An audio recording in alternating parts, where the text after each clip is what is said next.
The question is the motion be agreed to. I call the member for Corangamite.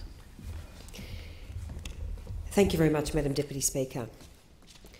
It is a great honour to rise and pay tribute to the 22nd Prime Minister of Australia, the Right Honourable Malcolm Fraser.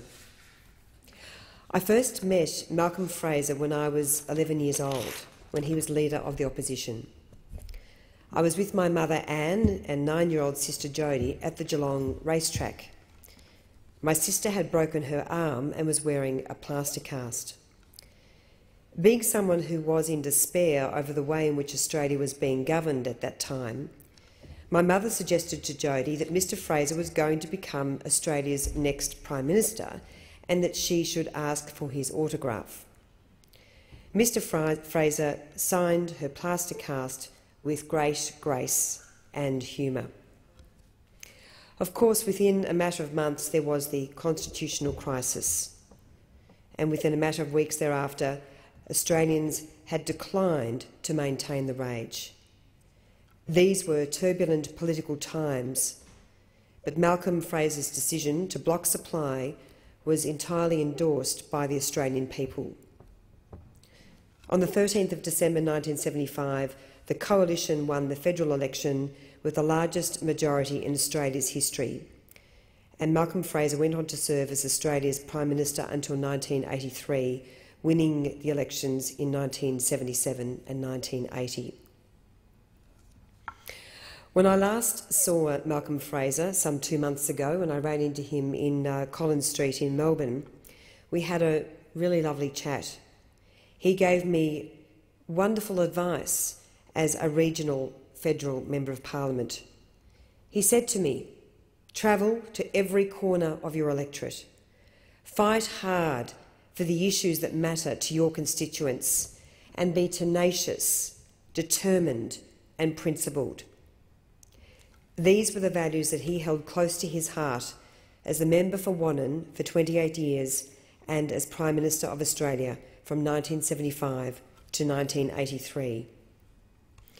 In contrast to his reputation as a shy and reserved man, I was struck by Malcolm Fraser's warmth and passion on this occasion. He spoke about how, if a minister had not responded to correspondence he'd written on behalf of a constituent within 3 weeks, he would literally chase the minister down the corridor seeking an answer. He impressed upon me that the honour of serving one's constituents is central to the honour of serving as a Member of Parliament. I met Malcolm Fraser on quite a few occasions, but I did spend a memorable few hours with Malcolm Fraser in the back seat of a Channel 7 helicopter when I was a young reporter. I had flown to Nareen, his property in the Western District, the property that he loved so dearly, to interview him. Mr Fraser was heading to Melbourne to catch an international flight, so we offered him a lift. It was not the most conducive environment in which to have a chat, but I did get the impression that he didn't much care for journalists. Malcolm Fraser rallied against injustice, discrimination and racism, and he was also a champion of the environment. While not reputed as a great reformer, I consider this to be unfair. He instituted many great reforms. He was fiercely opposed to apartheid and held the South African regime to account with a conviction that won so many hearts and minds during his time as Prime Minister and for many years beyond that. He was deeply engaged in the fortunes of Indigenous people, putting in place Aboriginal land rights in the Northern Territory. Under his leadership, multiculturalism became national policy, and for the Vietnamese community, who he welcomed in large numbers as refugees after the Vietnam War, he will forever be their hero. He oversaw the establishment of the Family Court of Australia, the Federal Court of Australia, the Human Rights Commission, the Australian Federal Police, the creation of the Commonwealth Ombudsman and SBS. He blocked sand mining on Fraser Island, proclaimed Kakadu National Park and the first stage of the Great Barrier Reef Marine Park, He also enacted the Whale Protection Act, ending whaling in Australian waters. In many respects, one of Malcolm Fraser's greatest reforms was to restore economically responsible government. He was the steadying ship after a time of great economic upheaval under the Whitlam government. Malcolm Fraser recognised that socially progressive policies must sit hand in hand with good economic management. In his last term in particular, there were criticisms of Malcolm Fraser's failure to embrace a market-based economic reform agenda, and this does need to be acknowledged. But as we've seen in this 44th Parliament, reform in the national interest is not an easy road.